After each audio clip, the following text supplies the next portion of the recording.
I told Troy that I did shower for you guys today. I thought that might be a good place to start.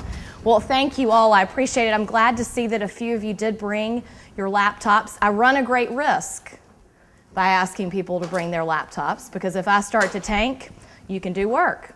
So I've got to keep you with me. If you have one, what I'm going to ask you to do is practice a couple of things. If you didn't bring a laptop with you today, if you would be so gracious maybe to let your neighbor look on as you're trying a few things out, I would greatly appreciate that. So have any of you guys ever fallen off of a treadmill? I mean, literally fallen off the back, so you've fallen off the back. What happened? It hurt. And was it kind of embarrassing? Well, yeah, I was laughing real loud. Right. I, too, have fallen off of a treadmill. In my former life in outside sales, I was at a national sales convention out in Las Vegas. And so we were staying at one of those very large casinos.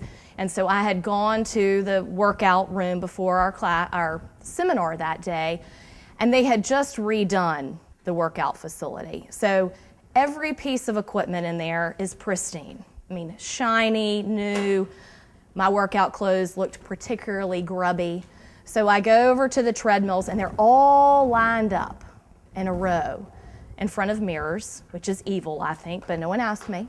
So I'm on my treadmill, and 2 treadmills over is the senior vice president of sales, so my big boss, the guy I ultimately report to, George.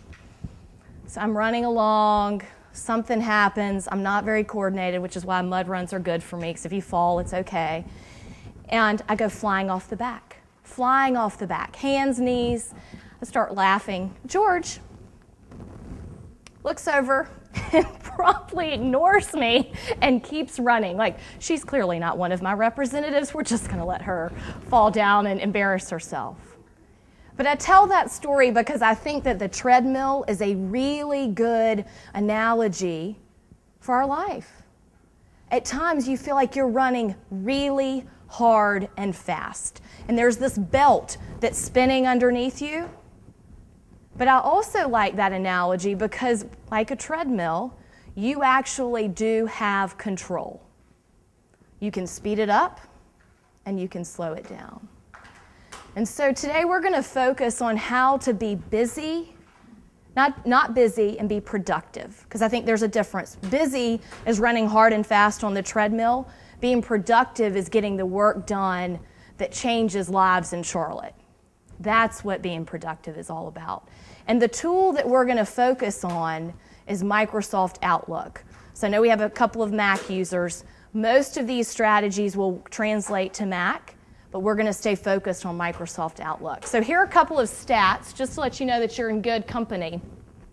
Well, I think they're going to come up. Okay. So the average U.S. worker has over 37 hours of unfinished work on their desk. Does that sound familiar? Mm-hmm. Workers waste 2 hours per day, costing U.S. companies $759 billion. That's a lot of money. And it's not because workers show up and say, oh, I want to waste time today. No, it's lack of efficient systems. They can't find information.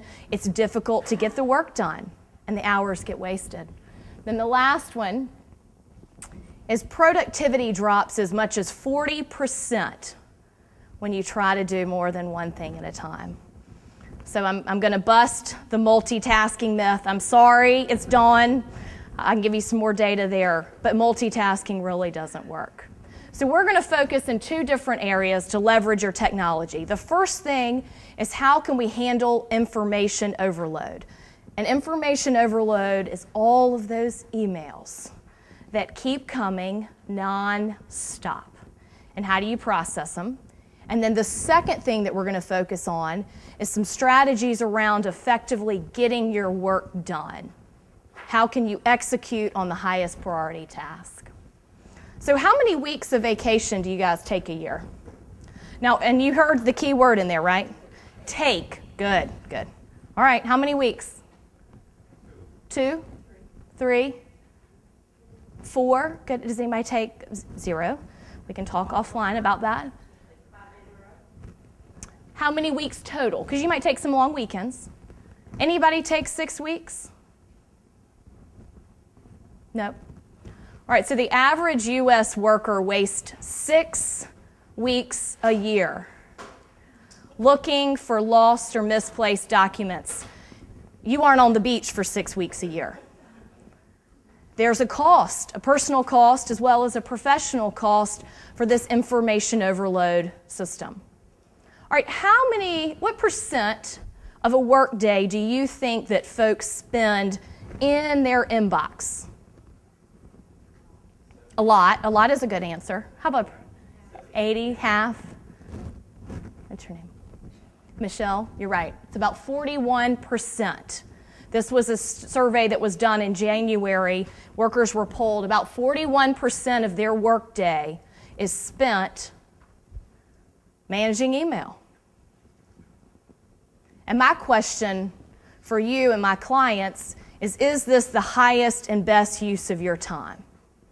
Is this moving the mission of your organization? Are you changing lives by hanging out in your inbox? Now, sometimes the answer is yes. I mean, if you were responding to a donor or a need, absolutely. But I'm not convinced that that much time really is the highest and best use of our time. And I think the reason that the time is so great is because we have so much clutter. There is so much clutter in our inboxes. And I define clutter as postponed decisions. So clutter equals postponed decisions. You haven't decided what to do with. So that email comes in, and we all have these folks, and it's a challenging donor. They're a large donor, but they can be somewhat challenging. And it's an email, and there are multiple things in there that they want you to respond to or information that they want. Skip. Then you go to the next one. Oh, I don't want to deal with that. I'm not going to deal with that. And before you know it, your inboxes are full of clutter. And it's the same thing in our physical world, too. So it's that stack of business journals that sit behind your desk, because I know you're going to read them all cover to cover. I know you are.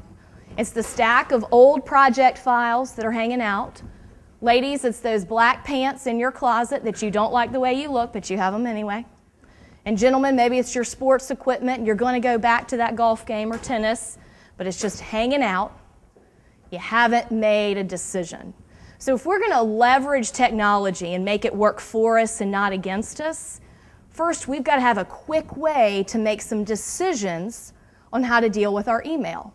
So I want to introduce a system to you first, and then we'll go into strategies.